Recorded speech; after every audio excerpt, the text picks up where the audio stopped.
কোরবানি গরুতে আকিকার ভাগ দেওয়া যাবে কিনা? উত্তর হলো, কোরবানি গরুতে আকিকার ভাগ অনেক ওলামা ইকরামের মতেই দেওয়া যাবে। বিশেষ করে আমাদের দেশে ওলামা ইকরাম, ওলামা আহনাফ দেওয়া যাবে সেই মত দিয়ে থাকেন। আরবের ওলামা ইকরাম, সৌদি আরবের ওলামা ইকরাম সহ হাম্বলি মাযহাবের ওলামা ইকরাম অনেকেই বলেন যে দেওয়া যাবে না। উভয় পক্ষের ওলামাদেরই যার যার মতের সপক্ষে যুক্তি এবং দলিল প্রমাণ রয়েছে।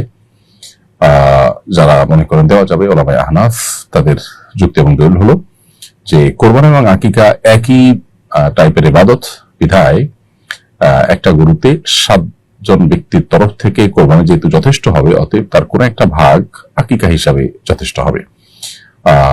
ছেলে হলে যেহেতু 2টা ছাগল দিতে হয়, অতএব আকিকা গরুতে 2 ভাগ দিলে একটা ছেলের তরফ থেকে আকিকা হিসাবে যথেষ্ট হবে। মেয়ে হলে 1 ভাগ দিলে আকিকার তরফ থেকে যথেষ্ট হবে। একই গরুতে কেউ কোরবানি করতে চাইলে সেটাও করতে পারে। এটা হলো ওলামা আহনাফের মত। কারণ আকিকা এবং কোরবানি দুইটা একই টাইপের ইবাদত।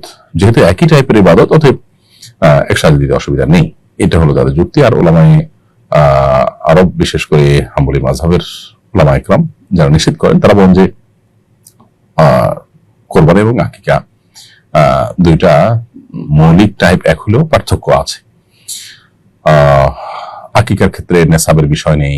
আকিকা এটা সন্তান জন্মের 7ম দিনে দিতে হয়, কোরবানি ঈদের দিনে দিতে হয়। এখন কোরবানি এবং আকিকা একসাথে দিতে গিয়ে বেশিরভাগ মানুষই আকিকার সময়টাকে পেছাতে কোরবানির জন্য কোনো যৌক্তিক কারণ ছাড়া অপেক্ষা করেন।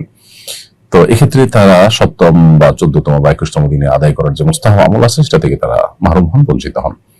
সেজন্য এটা অ্যাভয়েড করে আকিকা যথাস্থানে, অর্থাৎ 7ম, 14তম বা 21তম দিনের মধ্যে দিলে উত্তম। কোনো কারণ যদি না দেন, কোরবানি ঈদের সময় দেন, তো আদায় হয়ে যাবে। এবারে কারো ভিন্ন মত নেই। তবে একই গরুতে আকিকা কোরবানিকে মেশানো যাবে কিনা, এটা নিয়ে ভিন্ন মত আছে। কেউ যদি ইখতিলাফের ঊর্ধ্বে উঠতে চান, তাহলে সেক্ষেত্রে আলাদা আলাদা দিতে পারলেই